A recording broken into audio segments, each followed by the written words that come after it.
Bonjour, bienvenue pour ce culte en Zoom. Je vous propose de commencer par un moment de prière. Prions. Seigneur, merci parce que encore une fois, tu nous as permis de nous retrouver ensemble, même éloignés, grâce aux ondes. Et nous voulons te remercier pour cette possibilité que tu nous donnes encore de nous retrouver autour de ta parole, pour te louer, pour t'adorer, pour écouter tes enseignements. Nous voulons te prier pour tous ceux qui ne peuvent pas se joindre à nous, pour les raisons que tu connais. Nous voulons aussi prier pour tous les chrétiens rassemblés sur la surface de la terre aujourd'hui, malgré le confinement ou le déconfinement. Seigneur, permets que dans cette heure, nous puissions vraiment te rendre un culte qui t'honore. Sois avec nous tous, là où nous sommes, avec nos familles, nos enfants, nos amis. Bénis cette heure, Seigneur, de culte. Au nom de Christ. Amen. Alors, je vous propose ce matin de commencer, après la prière, par une lecture biblique dans le chapitre 63 de Ésaïe, des versets 7 à 14. Ésaïe 63, 7 à 14. Je publierai les grâces de l'Éternel, les louanges de l'Éternel, d'après tout ce que l'Éternel a fait pour nous. Je dirai sa grande bonté envers la maison d'Israël, qu'il a traitée selon ses compassions et la richesse de son amour. Il avait dit, certainement ils sont mon peuple, des enfants qui ne seront pas infidèles, et il a été pour eux un sauveur. Dans toute leur détresse, ils n'ont pas été sans secours, et l'ange qui est devant sa face les a sauvés. Il les a lui-même rachetés dans son amour et sa miséricorde, et constamment il les a soutenus et portés aux anciens jours. Mais ils ont été rebelles, ils ont attristé son Esprit Saint, et il est devenu leur ennemi, il a combattu contre eux. Alors son peuple se souvint des anciens jours de Moïse. Où est celui qui les fit monter de la mer avec les bergers de son troupeau? Où est celui qui mettait au milieu d'eux son Esprit Saint, qui dirigea la droite de Moïse par son bras glorieux, qui fendit les eaux devant eux pour se faire un nom éternel, qui les dirigea au travers des flots comme un coursier dans le désert, sans qu'ils bronchent, comme la bête qui descend dans la vallée. L'Esprit de l'Éternel les a menés au repos. C'est ainsi que tu as conduit ton peuple pour te faire un nom glorieux.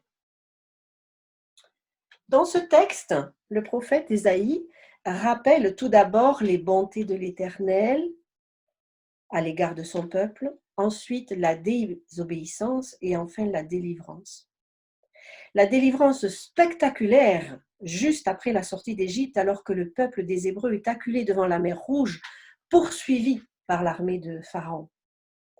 Nous ne relirons pas ce matin cet épisode relaté au chapitre 14 du livre de l'Exode.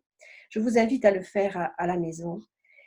Mais je voudrais relever le caractère spectaculaire de cet épisode à 3 égards. Spectaculaire, la réaction du peuple devant le danger. Verset 11 du chapitre 14 de l'Exode. N'y avait-il pas des sépulcres en Égypte sans qu'il soit besoin de nous mener mourir au désert? Ironie de l'histoire.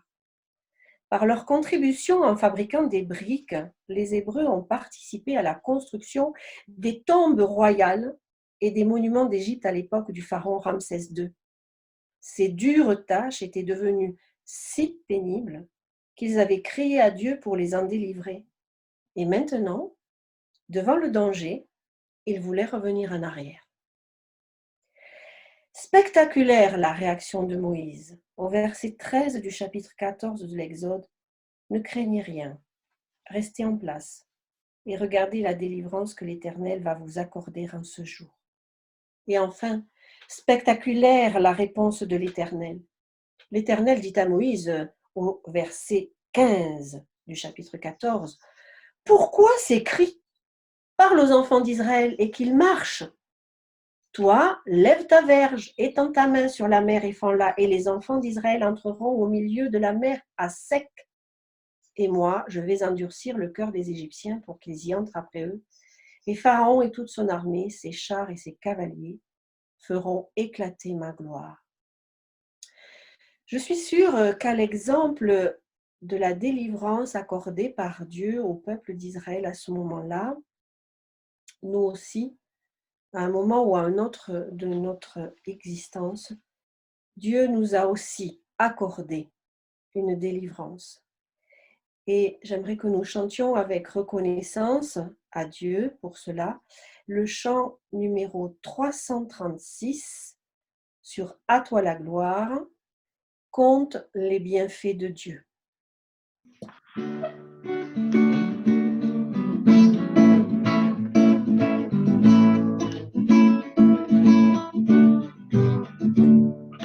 Quand le vol de la tempête vient assombrir ton ciel bleu, au lieu de baisser la tête, compte les bienfaits de Dieu.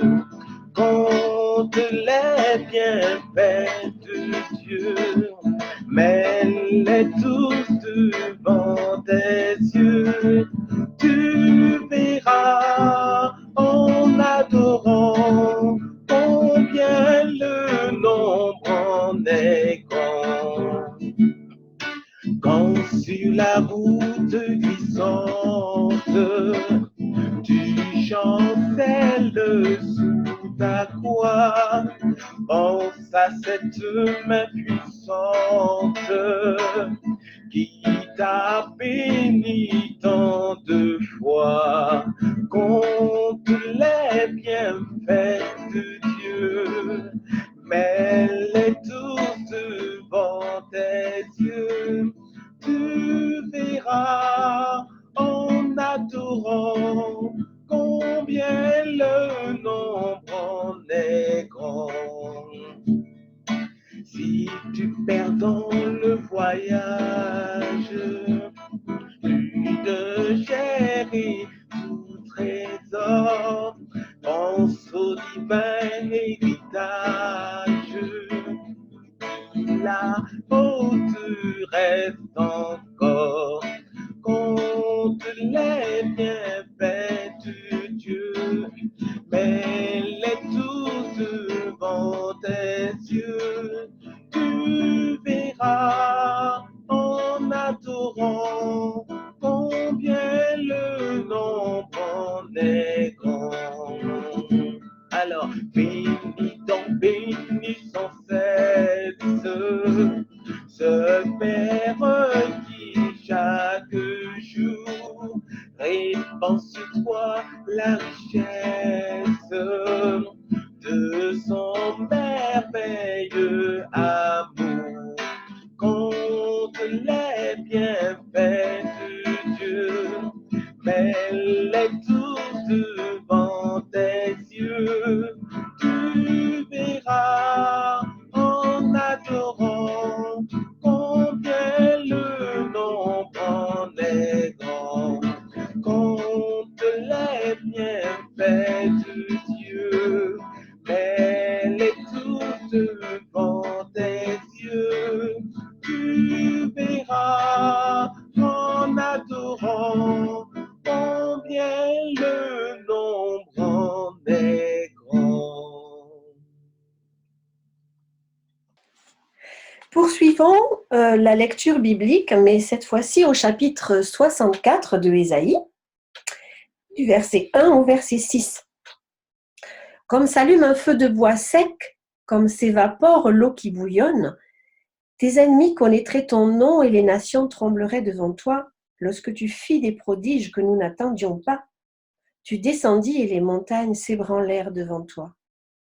Jamais on n'a appris ni entendu dire et jamais l'œil n'a vu qu'un autre Dieu que toi fasse de telles choses pour ceux qui se confient en lui. Tu vas au-devant de celui qui pratique avec joie la justice, de ceux qui marchent dans tes voies et se souviennent de toi.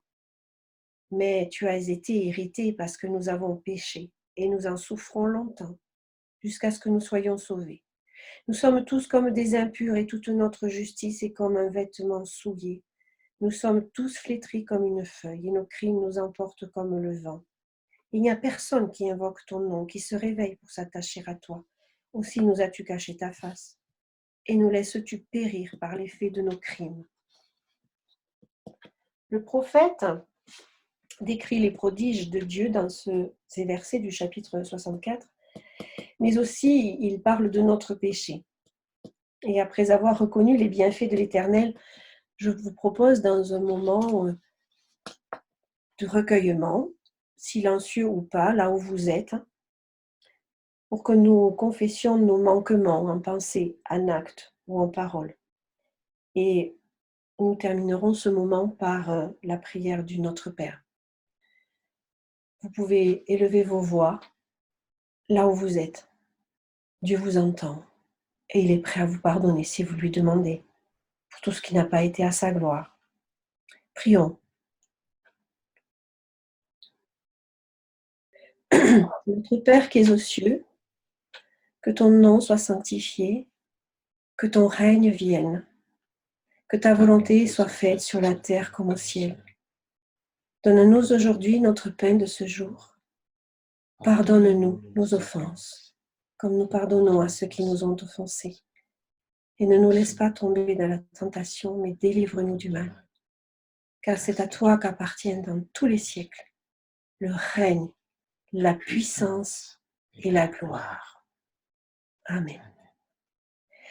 Pour terminer nos lectures bibliques, je vous propose 2 versets, qui sont les versets 7 et 8 du chapitre 64 d'Ésaïe. Cependant, ô Éternel, tu es notre Père. Nous sommes l'argile, et c'est toi qui nous as formés. Nous sommes tous l'ouvrage de tes mains. Ne t'irrite pas à l'extrême, ô Éternel, et ne te souviens pas à toujours du crime. Regarde donc, nous sommes tous ton peuple. Et pour terminer ce moment, je vous propose de chanter ensemble le numéro 298 dans J'aime 1, Tu es le Créateur.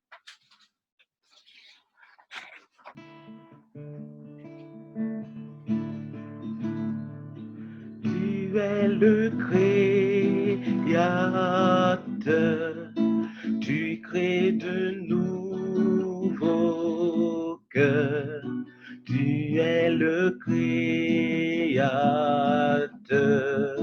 tu es Seigneur. Nous sommes ta création, reçois l'adoration, la louange qui t'est due, Seigneur Jésus. Tu es le Fils de Dieu, tu règnes dans les cieux, tu es l'agneau de Dieu. Alléluia, tu es le roi de gloire, le prince de la paix, tu es le souverain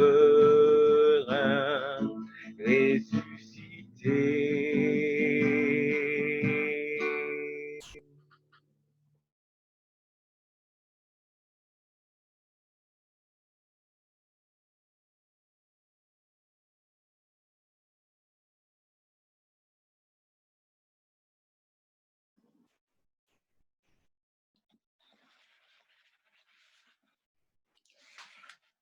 Voilà, avec les lectures, je ne sais pas si vous m'entendez.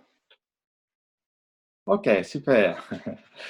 Avec les lectures bibliques que Sylvie vient de nous lire, nous nous sommes rappelés les prodiges de l'Éternel que Dieu a réalisés pour délivrer son peuple, pour venir à son secours. Qui invoque le nom de l'Éternel et qui l'adore aujourd'hui?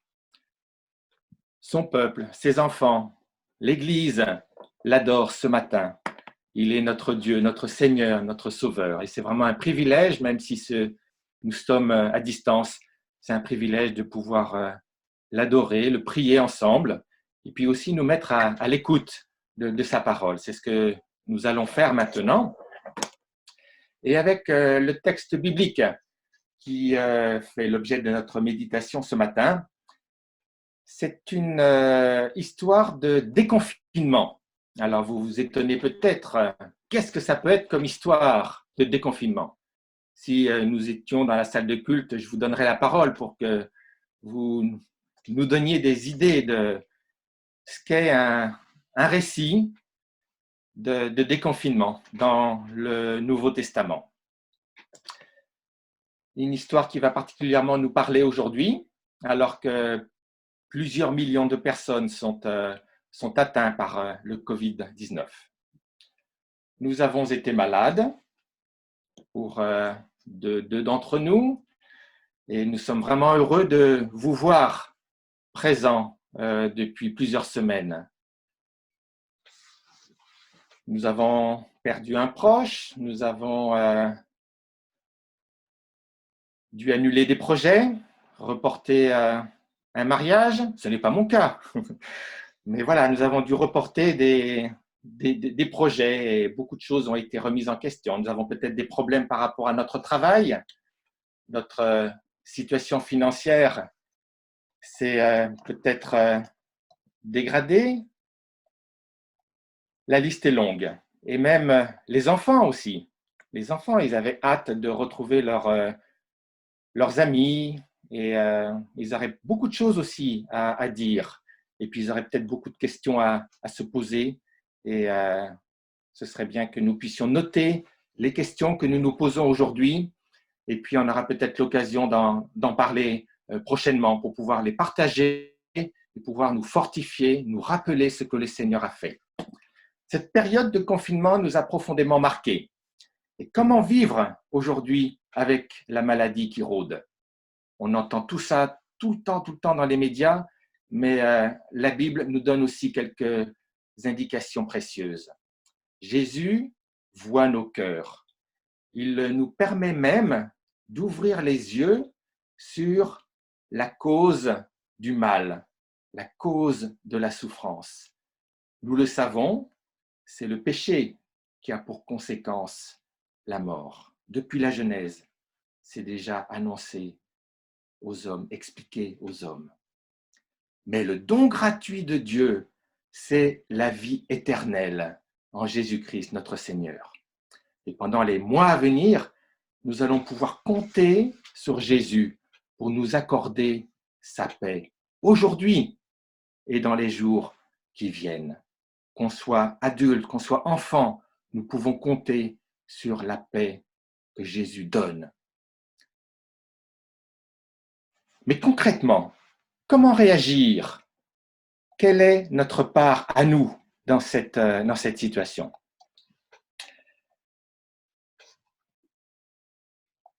Comment réagir? Il y a plusieurs choses à faire et nous allons voir qu'il y a dans le texte que nous allons lire, et c'est le message aussi de la Bible, de la Genèse à l'Apocalypse, il n'y a que deux directions possibles, pas trois. Il y a deux modes de réaction possibles. Et en observant bien les choses, eh bien, notre situation présente et à venir est proche de la situation des personnages de notre récit de ce matin. Dans quelle direction aller? Alors, lisons ce qui s'est passé avec la guérison des 10 lépreux. C'est une histoire courte, mais ô combien proche de notre situation aujourd'hui. Nous allons voir ce qui se passe d'extraordinaire, et notamment au lépreux qui est revenu vers Jésus.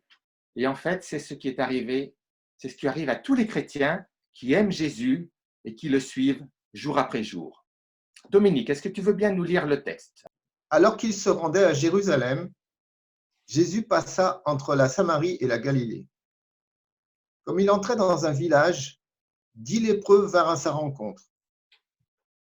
Ils se tinrent à distance et se mirent à lui dire: « Jésus, Maître, aie pitié de nous. » Lorsqu'il les vit, Jésus leur dit: « Allez vous montrer aux prêtres. » Pendant qu'ils y allaient, ils furent guéris. L'un d'eux, se voyant guéri, revint sur ses pas en rendant gloire à Dieu à haute voix. Il tomba le visage contre terre aux pieds de Jésus et le remercia. C'était un Samaritain. Jésus prit la parole et dit, « Les 10 n'ont-ils pas été guéris?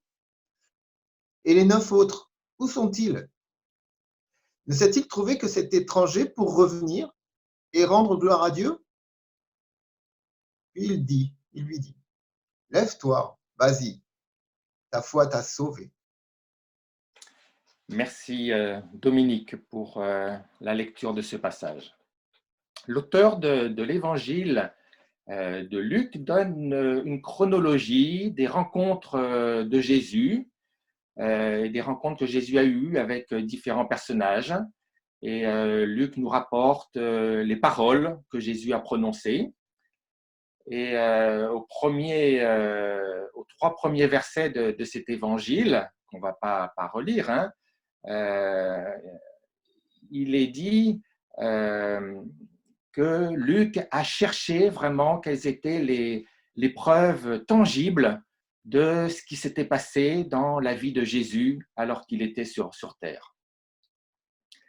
Et à partir du chapitre 9 de l'évangile de Luc, Luc nous raconte ce qui s'est passé quelques semaines avant la Passion. Donc à partir du chapitre 9 jusqu'à la fin de l'évangile, on voit ce parcours de Jésus qui va à Jérusalem. Lorsque le temps approcha, où Jésus devait être enlevé de ce monde,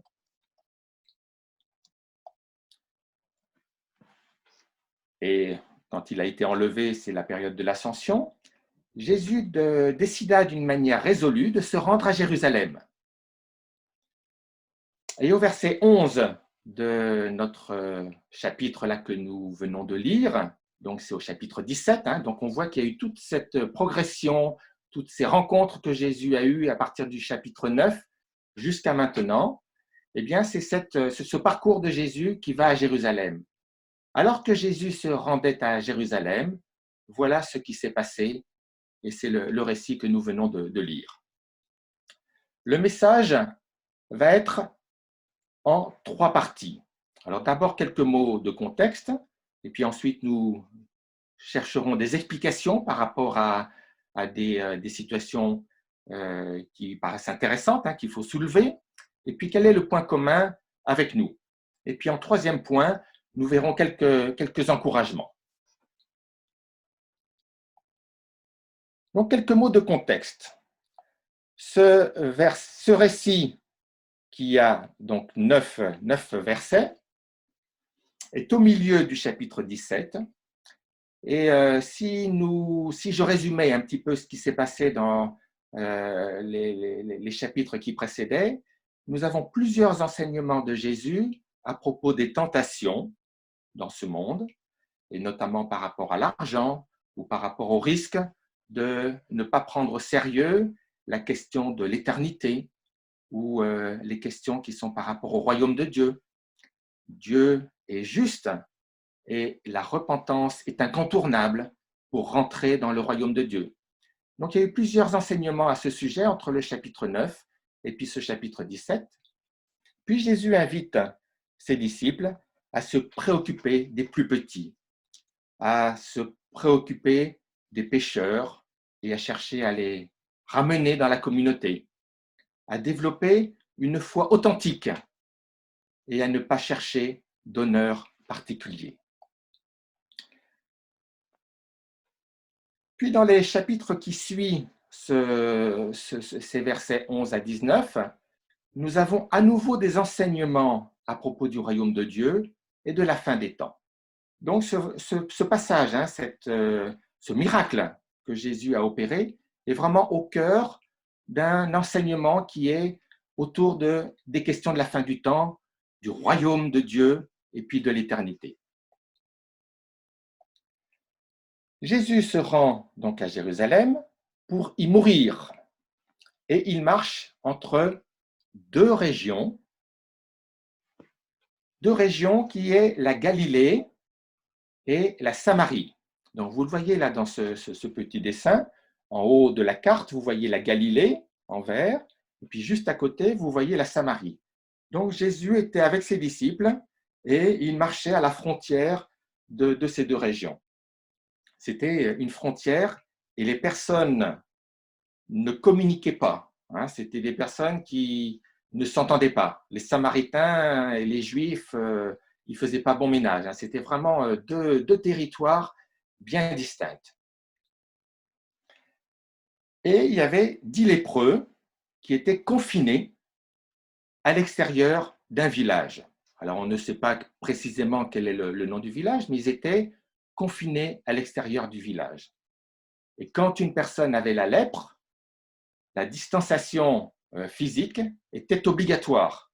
Il ne devait pas être en contact avec les habitants du village. Et ça pouvait durer des années. Alors, quels sont ces personnages de notre texte? Donc déjà, on voit qu'il y a un Samaritain et un Juif. Donc, les lépreux, quand ils étaient confinés, même s'ils étaient d'une nation un petit peu différente, eh bien non, ils s'étaient regroupés pour être ensemble et ne pas être isolés. Alors, qu'est-ce qu'on voit dans ce texte? On voit bien sûr la personne de Jésus, que j'ai mis en blanc. On voit 10 lépreux. On voit aussi qu'il est question de prêtres. Et on voit que parmi les lépreux, il y en a l'un d'eux, c'est un Samaritain. Et il y a même ce terme un petit peu plus loin au verset 18, d'étranger. Hein, l'étranger dont il est question, cet étranger dont parlait Jésus, eh bien, il est question de ce Samaritain. Et donc, parmi ces 10 lépreux, il y en avait un qui était un Samaritain et c'était un étranger. Et les 9 autres, c'était donc des Juifs. Des Juifs, et tous les 10, ils étaient ensemble, ils marchaient ensemble et ils parlaient à distance de Jésus. Hein, quand il a interpellé Jésus, « Maître, Maître, aie pitié de nous !» Donc, ils étaient à distance pour interpeller Jésus.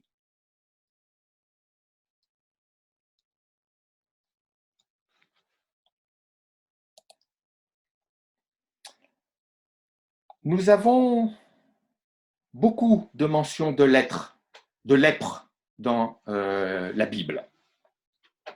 Alors, je vous ai fait un petit tableau comparatif.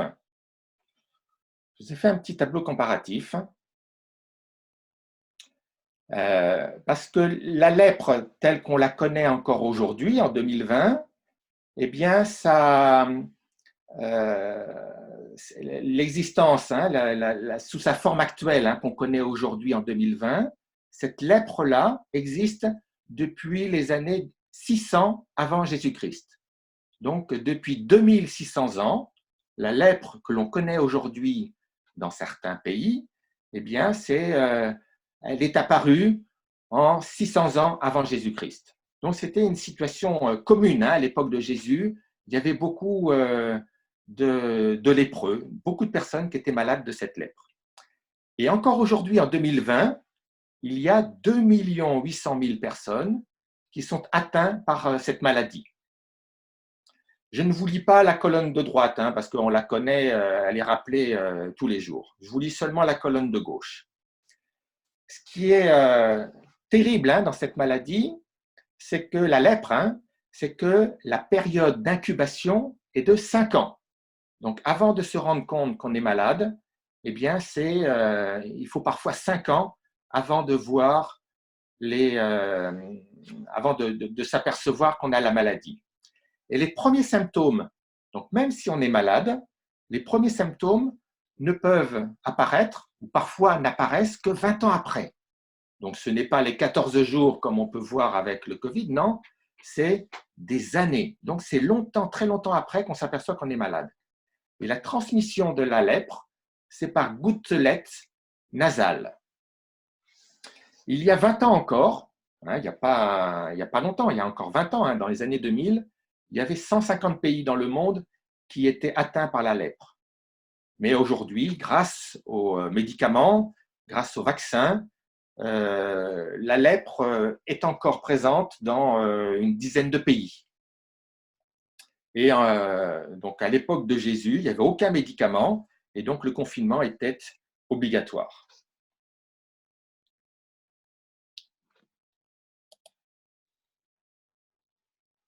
Alors, nous allons voir quelques explications par rapport à notre texte maintenant.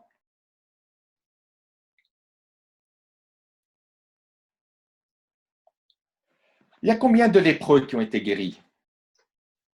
Vous seriez unanime. 10 lépreux ont été guéris. Et pour 9 d'entre eux, il n'y a pas mention de leur foi. Mais Jésus les a tous guéris de la même manière et d'une manière miraculeuse. C'est Jésus qui est à l'origine de la guérison des 10 lépreux. Et on ne voit même aucun geste particulier de la part de Jésus. Seule la parole de Jésus est évidente et ce qui arrive ensuite, c'est qu'ils sont guéris. Donc 9 d'entre eux, on le voit au verset 17 et 18, Jésus il est très dur vis-à-vis d'eux et il montre qu'ils sont ingrats. Jésus montre qu'ils sont peut-être méprisants aussi, indifférents vis-à-vis de Jésus. Nous ne pouvons pas croire à leur inconscience. Jésus leur reproche en quelque sorte, mais où sont-ils? Ils auraient dû être avec toi. C'est pas par manque de connaissances, puisqu'ils savaient qu'ils s'adressaient à un maître, ni à leur naïveté. La réaction de Jésus est indiscutable. Où sont les 9 autres? Et c'est un sévère reproche que Jésus leur adresse. Ils auraient dû, eux aussi, revenir vers Jésus et reconnaître que Jésus est Dieu. Ils sont responsables de la grave conséquence de leur attitude. Ce qu'on voit dans ce texte, c'est qu'ils sont perdus. On le voit d'une manière claire parce qu'on peut faire la différence avec le lépreux qui est revenu à Jésus et pour lequel Jésus a une attitude comme quoi lui, il est sauvé. Donc ces 9 autres, ils sont perdus. Ils auraient dû revenir à Jésus, reconnaître qu'il est Dieu.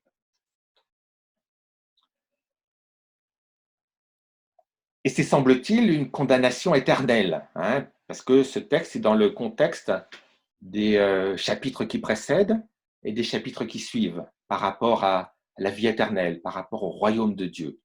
Donc c'est un enseignement qui est pour nous aussi un exemple de l'attitude que nous devons avoir, que les hommes doivent avoir vis-à-vis de Dieu.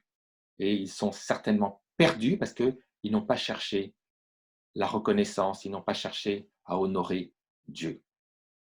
C'est, semble-t-il, une condamnation éternelle. Nous ne connaissons pas quel est leur parcours. Bien sûr, peut-être qu'ils ont eu des situations après cette rencontre avec Jésus pour que leur cœur soit changé. Mais selon ce texte-là, ils sont restés dans le péché et ils ne sont pas en règle avec Dieu. Nous les voyons à propos de ce qui est dit à propos du 10e lépreux. Jésus l'a guéri. Sinon, et d'ailleurs c'était le cas des 10 lépreux, ils seraient morts. Si Jésus ne les avait pas guéris, ils seraient morts dans leur situation de confinement, exclus pour toute la durée de leur vie, exclus de la société, sans aucune solution de guérison.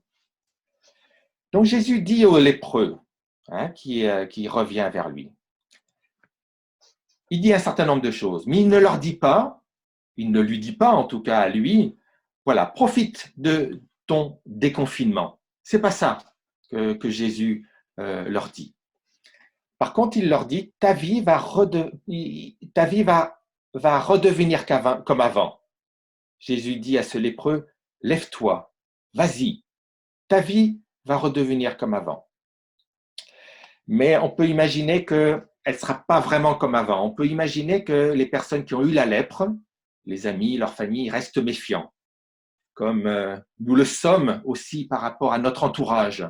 Nous sommes méfiants des personnes qui nous entourent. Et on peut imaginer que sa vie n'a pas encore été tout à fait comme avant. Mais il a pourtant dit à ce lépreux, vas-y, lève-toi. Que dit Jésus pour préparer ce lépreux au déconfinement?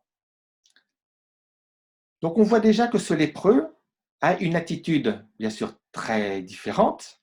Et pour remercier Jésus, tellement il est heureux et reconnaissant pour ce qu'il vient de vivre, ce que nous venons de lire, eh bien, il se met à genoux devant Jésus. Jésus l'a sauvé. Jésus dit à ce lépreux, lève-toi, tu es sauvé. Alors, beaucoup de textes bibliques montrent, que ce soit dans l'Ancien Testament ou dans le Nouveau Testament, montrent que Dieu est au contrôle de toute la création et de l'histoire des humains. Et tout comme Dieu est au contrôle de toutes les pandémies dans les récits bibliques, eh bien Dieu est au contrôle de notre pandémie, de cette pandémie du Covid-19. Mais est-ce que les hommes, et je dirais l'humanité tout entière, se posent des questions par rapport à Dieu? C'est vrai que nous sommes privilégiés. Nous avons là, nous les humains de 2020, nous avons beaucoup de médicaments, nous avons des vaccins. Nous savons par exemple que la lèpre pourrait être éradiquée si tous les humains étaient au bénéfice des mêmes soins.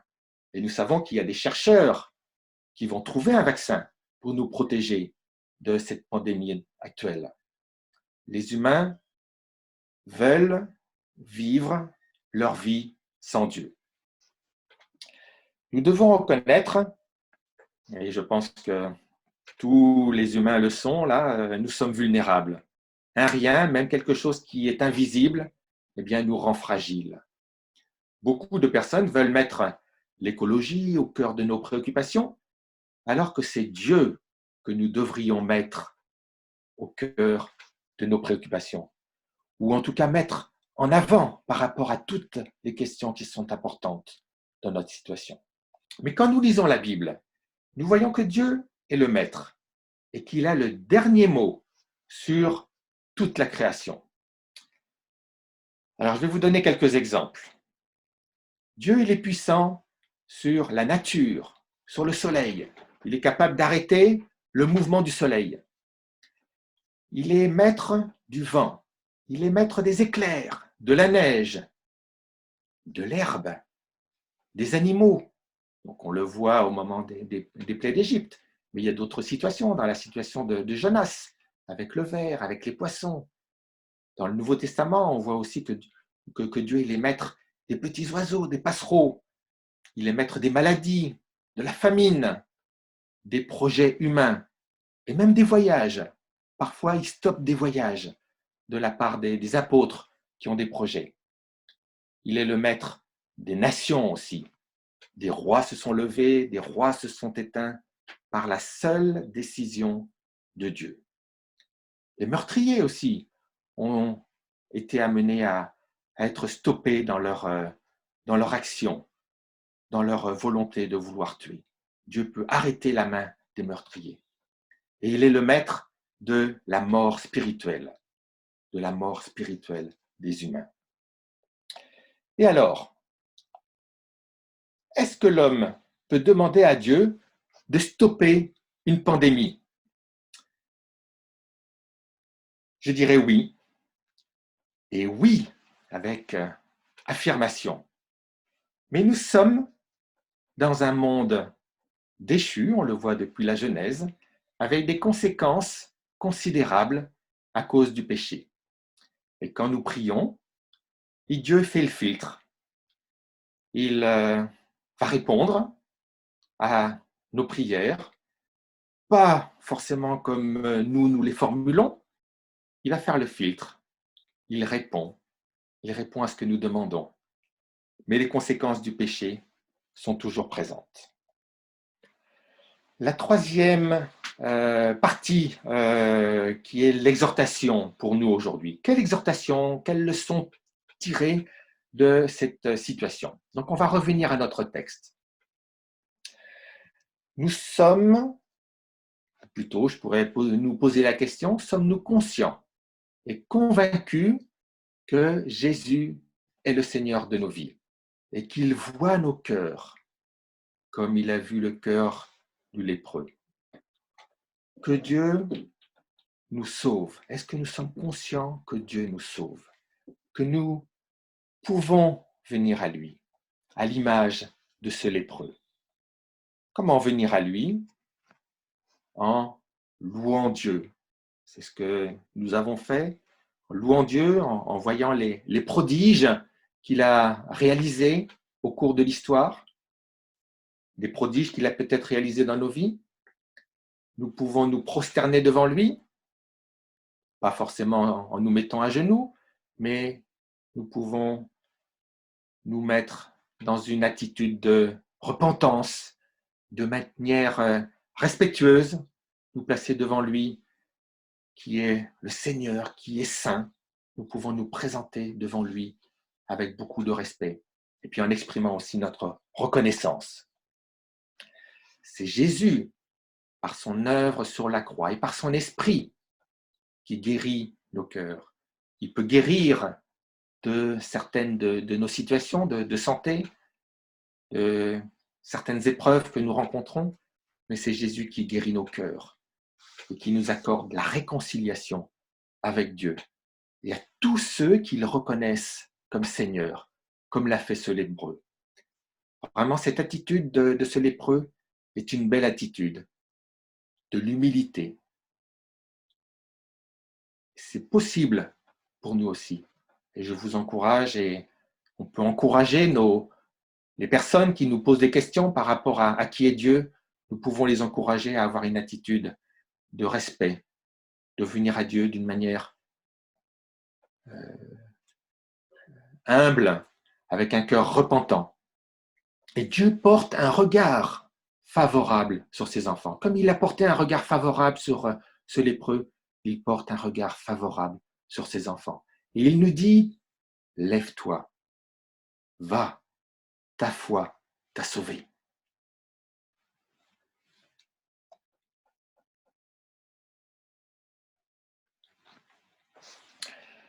Quand l'esprit de Jésus occupe toute la place dans nos pensées, nous sommes transformés, avec un cœur qui se laisse progressivement transformer à l'image de Dieu.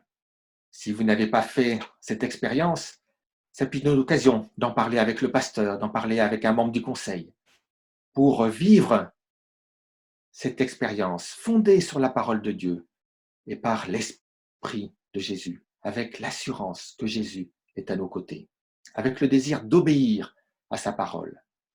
Et donc, Jésus transforme nos cœurs. Nous pouvons être reconnaissants parce qu'il est saint, il est juste, il est puissant. Nous pouvons revenir vers Jésus, venir vers Jésus, prendre du temps avec Jésus, prendre du temps avec Dieu. Réfléchissons aujourd'hui à la question, qu'est-ce qui pourrait t'honorer, ô Jésus? Peut-être quelque chose de différent que de se mettre le visage contre terre, mais ça pourrait être de lui rendre la gloire, d'obéir, de vivre tous les jours, quelles que soient les circonstances, dans la reconnaissance. Notre pasteur nous encourage très souvent à la reconnaissance. Dieu est puissant. Nous n'en avons peut-être pas des expériences vécues, vous n'en avez peut-être pas l'expérience vécue, mais je peux vous affirmer que même avec une maladie grave, eh bien, ma confiance en Dieu est intacte. C'est avec confiance, et cette confiance ne m'empêche pas d'obéir aux consignes imposées par les dirigeants de nos pays. Même si nous avons confiance en Dieu, eh bien, nous devons obéir. Nous ne pouvons pas nous réunir en ce moment, mais nous devons obéir à respecter certaines consignes que les autorités nous donnent. Même si nous sommes confiants dans le Seigneur, nous devons rester obéissants. Et d'ailleurs, Jésus est resté obéissant aux règles en vigueur. Quand il avait guéri ces lépreux, il leur a dit, on l'a lu tout à l'heure, allez voir les prêtres. Donc Jésus a recommandé aux 10 lépreux, comme c'était la coutume, la tradition à l'époque de Jésus, il leur a dit, allez voir les prêtres. Et même ce 10e lépreux, il est allé voir les prêtres pour que les prêtres puissent constater la guérison. Nous devons rester obéissants à propos de ces consignes qu'on nous donne, même dans le cadre d'une maladie, même si on a confiance en Jésus, même si on a confiance en Dieu. Et on voit aussi au chapitre 18 de l'évangile de Luc, donc quelques versets qui suivent ce passage, Jésus qui encourage les disciples à persévérer dans la prière. Sylvia me dit que c'est l'heure de terminer. J'ai bientôt terminé là ce moment, mais il y a encore quelques exhortations. Et c'est important de pouvoir persévérer dans la prière pour la guérison des malades, le renouvellement des forces des soignants. En priant, les disciples s'adressent à Dieu qui est fidèle. Et vous le savez, le croyant qui prie est invité à une attitude de foi résolue, même dans l'épreuve.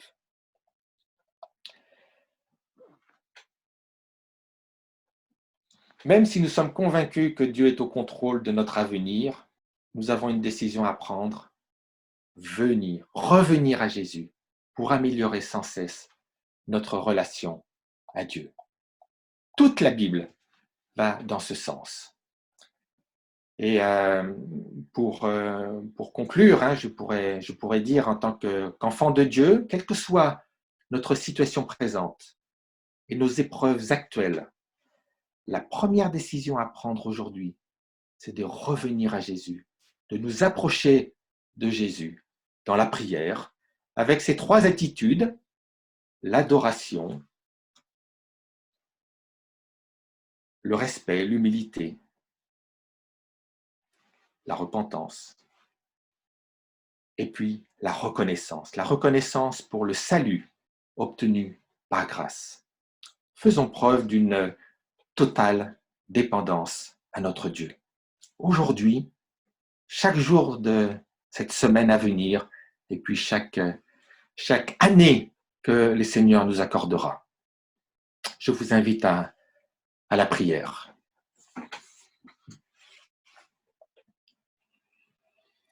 Seigneur notre Dieu, merci pour ce récit que nous venons de lire, que nous venons d'étudier ensemble. Merci pour ces paroles de Jésus qui dit à ce lépreux, « Lève-toi, vas-y, ta foi t'a sauvé. » Seigneur, viens au secours de notre manque de foi. Viens au secours de notre faiblesse. Viens au secours de nos difficultés. Seigneur, nous venons à toi. Nous voulons t'honorer, te glorifier, te dire que vraiment nous reconnaissons que tu es Seigneur, que tu es le maître de la création, que tu es le maître de toutes choses, que tu es le maître de notre histoire, que tu es au contrôle de tout. Nous voulons nous soumettre à ta volonté, nous mettre à ton écoute, à l'écoute de ta parole et nous laisser conduire par ton esprit. Aujourd'hui, durant cette journée, durant toutes les journées à venir, Seigneur, nous attendons à toi et nous voulons te dire merci pour la paix que tu nous donnes, car tu nous donnes l'assurance de ta présence en nous par ton esprit. Nous voulons nous laisser conduire par toi et nous voulons rester sous ton contrôle. Merci pour ton œuvre sur la croix, pour tout ce que tu as accompli. Nous savons que tu es monté au ciel. C'est ce que nous allons nous rappeler jeudi de l'ascension. Nous savons que tu es monté au ciel, tu es la gloire de Dieu. Et nous savons que tu es présent parmi nous. Et nous voulons t'honorer, te louer au nom de Jésus. Amen, Seigneur.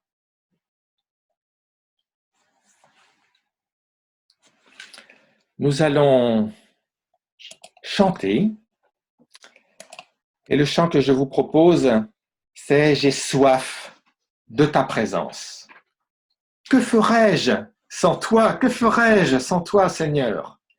Alors, il y a quelques mots qui sont dans ce chant où il est question des ennemis qui rôdent autour de celui qui chante.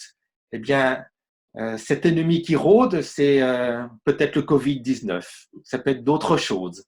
Eh bien, rappelons-nous que lorsque nous sommes près de Jésus, nous avons la vie à jamais et la paix avec Jésus. C'est ce qu'il dit, ce chant. Approprions-nous ces paroles et vraiment prenons-les à cœur et honorons Dieu avec ces chants que nous lui adressons, que lui honorons. Merci Jean-Pascal de nous accompagner.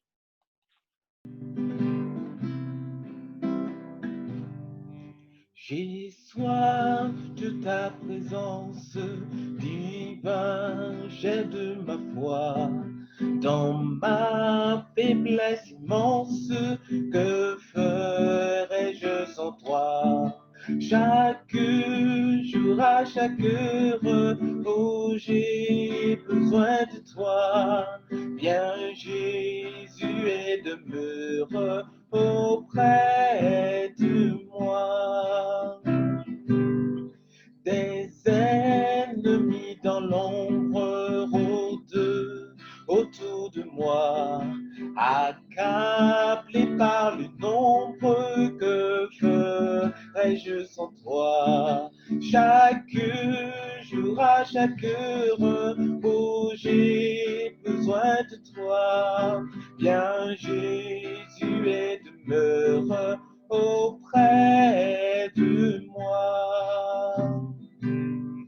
Pendant les jours d'orage, d'obscurité des fois, quand faiblit mon courage, que ferais-je sans toi? Chaque jour, à chaque heure, oh, j'ai besoin de toi.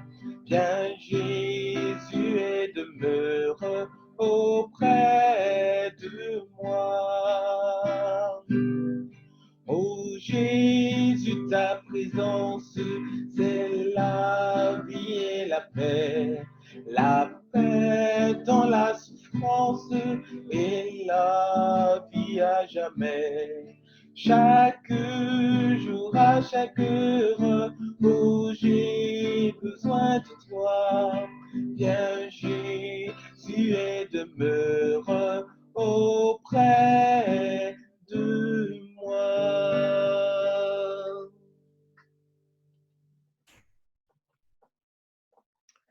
Voilà, merci beaucoup, merci Alain. Est-ce que tu voulais rajouter quelque chose?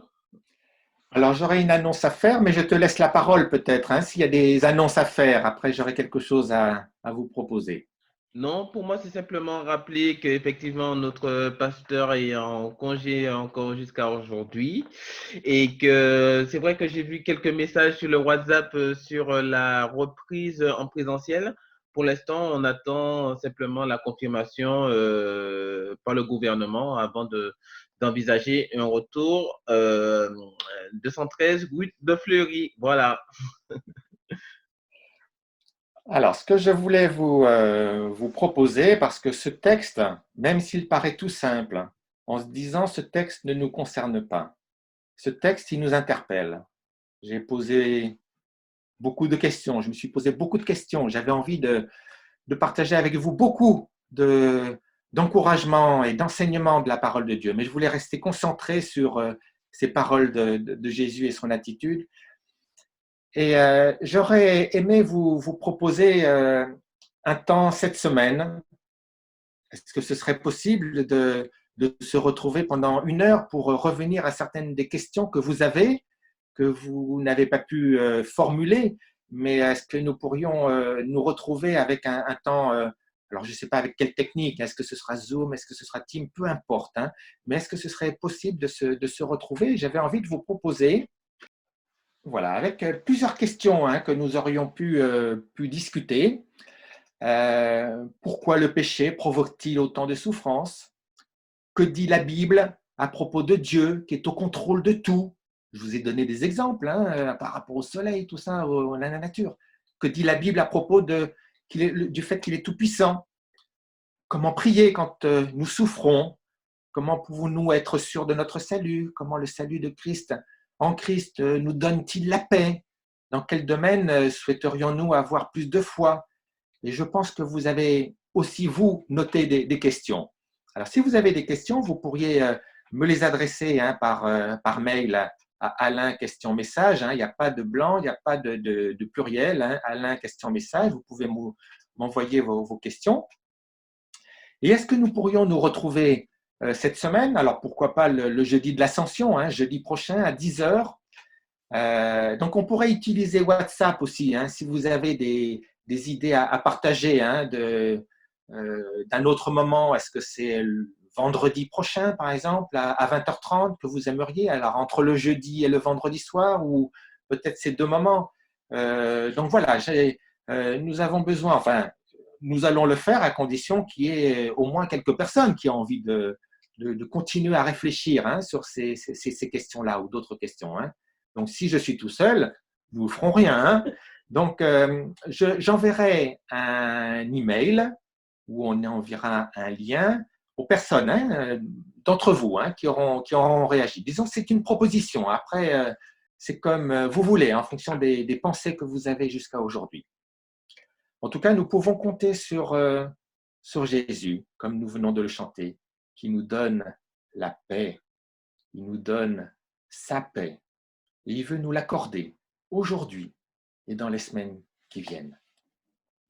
Et pour conclure notre temps de culte, hein, avant qu'on ait un moment où on puisse peut-être nous dire encore bonjour, je vais vous donner encore un autre verset. Tu veux bien, Jean-Pascal? Oui, vas-y, vas-y. Voilà. Et donc, le verset que je voulais vous laisser, c'est dans l'épître de Jude, avec deux versets, c'est les versets 24 et 25. Mais peut-être avant, je vais peut-être encore prier, avant qu'on les lise ensemble. Je vais encore prier pour que nous puissions nous remettre entièrement dans le Seigneur à la fin de ce culte, avant qu'on se dise bonjour les uns et les autres. Seigneur, encore, c'est un privilège de pouvoir nous réunir, même si c'est à distance. Nous savons que tous les chrétiens de l'humanité se rassemblent en ce jour pour t'honorer, te glorifier. Seigneur, que nous puissions passer du temps avec toi, aujourd'hui, dans les jours qui viennent. Nous voulons te prier pour les personnes qui sont souffrantes, peut-être dans notre communauté, parmi les personnes de notre Église à Viry-Châtillon. Nous voulons te prier pour Luc et Isabelle. Veuille leur accorder du temps de repos encore aujourd'hui. Seigneur, nous voulons te prier aussi pour ceux qui sont au travail, et que ce soit les soignants, que ce soit des personnes de l'Église aussi qui doivent travailler le dimanche, qu'ils puissent sentir ta présence, qu'ils puissent être encouragés par toi. En tout cas, nous le sommes. Nous le sommes parce que nous avons pu ouvrir ta parole et nous laisser enseigner par toi. Merci encore pour ce culte que tu nous as permis de vivre ensemble. Nous voulons t'honorer, te glorifier au nom de Jésus. Amen, Père. Et donc ce verset que nous allons lire ensemble dans l'évangile de Jude, au verset 24 et 25. À celui qui peut vous garder de toute chute et vous faire paraître en sa présence glorieuse, sans reproche et exultant de joie, au Dieu unique qui nous a sauvés par Jésus-Christ notre Seigneur, à lui soit reconnue la gloire et la majesté, la force et l'autorité, depuis toujours, maintenant et durant toute l'éternité. Amen. Amen.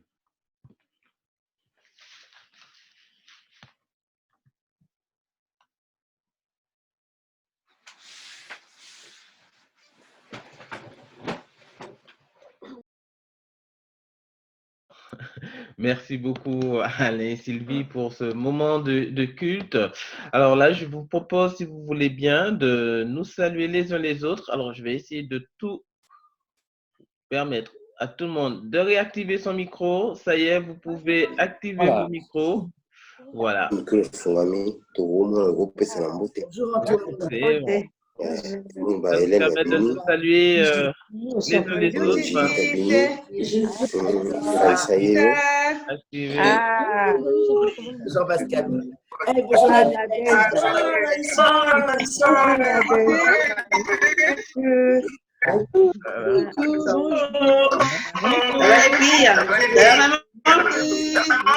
Bonjour tout le monde. Ça va? Ça va et toi, Théo? Hey, Nadège! Oui. Coucou Karen! Mireille! Bonjour! Bonjour, bonjour. Coucou! Carmélus!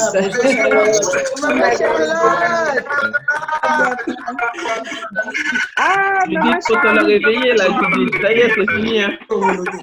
J'ai vu tout le monde. papa,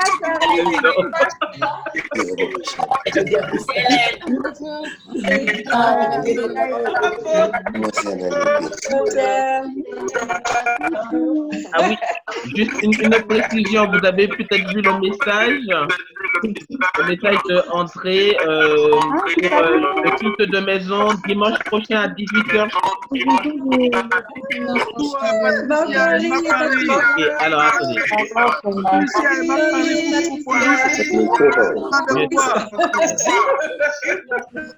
Excusez-moi, juste pour vous dire, je ne sais pas si tout le monde a pu voir le message d'André et d'André sur le groupe qui a réunion de famille par conférence téléphonique dimanche prochain à 18h. Donc, ceux qui veulent se joindre, vous contactez André et Hélène. Voilà, je remets le micro. Vous pouvez remettre le micro pour tout le monde. Voilà. C'est bon, activé. Activé. Bonjour Peter. Bonjour, vous allez bien? Ah, bonjour, c'est Emeraude.